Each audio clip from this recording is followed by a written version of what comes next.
بسم اللہ الرحمن الرحیم۔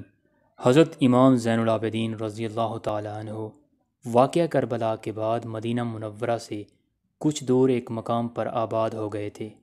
حضرت امام حسین رضی اللہ تعالیٰ عنہ کو شہید کرنے والوں میں سے ایک شخص کو یزید نے کسی غلطی کی سزا دینی چاہی تو وہ جان بچا کر بھاگا۔ پوری سلطنت میں سے اسے جان بچانے کی کوئی جگہ نہ ملی اور وہ بالآخر اسی گھرانے کے پاس چلا آیا جس گھرانے کے خون سے وہ میدان کربلا میں ہولی کھیل چکا تھا۔ وہ شخص حضرت امام زین العابدین رضی اللہ تعالیٰ عنہ کے پاس آیا اور پناہ چاہی۔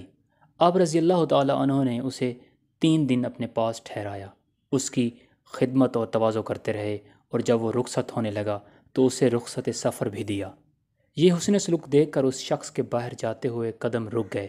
اسے خیال آیا کہ شاید امام زین العابدین رضی اللہ تعالیٰ عنہ نے اسے پہچانا نہیں، اگر پہچان لیتے تو شاید یہ سلوک نہ کرتے اور انتقام لیتے۔ چنانچہ وہ مڑ کر واپس آیا اور دبے لفظوں میں کہنے لگا، اے عالی مقام، آپ رضی اللہ تعالیٰ عنہ نے شاید مجھے پہچانا نہیں ہے۔ آپ رضی اللہ تعالیٰ عنہ نے پوچھا کہ تمہیں یہ گمان کیوں کر گزرا کہ میں نے تمہیں پہچانا نہیں ہے؟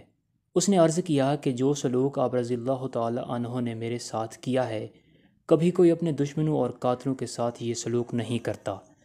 امام زین العابدین رضی اللہ تعالیٰ عنہ مسکرا پڑے اور فرمانے لگے کہ ظالم، میں تجھے میدان کربلا کی اس گھڑی سے جانتا ہوں جب میرے باپ کی گردن پر تم تلوار چلا رہے تھے، لیکن فرق یہ ہے کہ وہ تمہارا کردار تھا اور یہ ہمارا کردار ہے۔